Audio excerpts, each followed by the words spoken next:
नमस्कार. मी उपेंद्र भालचंद्र वेलणकर. गेली 40 वर्ष माझं वास्तव्य डोंबिवलीमध्ये आहे. 40 वर्षात जितक्या काही निवडणुका झाल्या, सगळ्या निवडणुकांमध्ये माझे आणि माझ्या कुटुंबियांचे सगळ्यांचे नाव नंबर होते. आज दुर्दैवाने माझे आईवडील हयात नाहीत, त्यामुळे त्यांची नावं लिस्टमधनं गायब झाली किंवा डिलीट झाली तर माझी काही हरकत नाही, कारण का ते अस्तित्वात नाही आहेत. पण मी स्वतः अस्तित्वात आहे. माझं वोटिंग गेल्या वेळेस पण जोशी हायस्कूल येथेच झालं होतं. माझे वडील देखील तेव्हा होते. पण यावेळेस बरीच नावं जी काही गायब झालेली आहेत किंवा करण्यात आलेली आहेत, त्याचा विचार केला तर माझं नाव तर गायब झालेलं आहे. हे लोक खूप मोठं आवाहन करतात की तुम्ही सुज्ञ नागरिक आहात, हा लोकशाहीचा उत्सव आहे, तुम्ही या, पिकनिक करू नका, सुट्टी साजरी करू नका, पण मतदान करायला या. त्याप्रमाणे मी माझे कर्तव्य बजावून माझं एक शूटिंग पोस्टपोन करून आज मतदानाला गेलो. सगळ्या लिस्ट बघितल्या, पण माझं नाव तिथे नाही. याला कोण जबाबदार आहे हे मला माहीत नाही, पण प्रशासनाचा हा ढिसाळ कारभार उघड डोळ्यांनी पाहता येणं मला तरी शक्य नाही.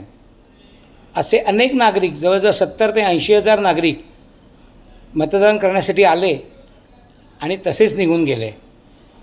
ज्यांची नावे डिलीट झालेली आहेत पूर्ण, आणि हे कोणाचं काम आहे? तिकडे बसून ते जे काही बूथवरील लोक आहेत ते मला सांगत होते की बघा, तुम्ही आमच्या जागी इथे असतात तर तुम्ही काय केलं असतं.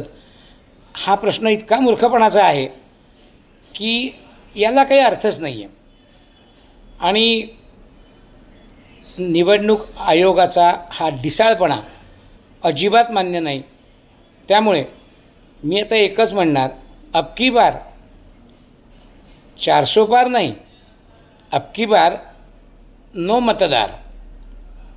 दुसरी गोष्ट, आत्ताच मला नीट विचार केल्यानंतर लक्षात आले की त्यांचं जे काही गेल्या वेळेस जे सरकार होतं, गेले 10 वर्ष, त्यांचं जे काही एक आव्हान होतं किंवा त्यांचा नारा होता, स्वच्छ भारत अभियान.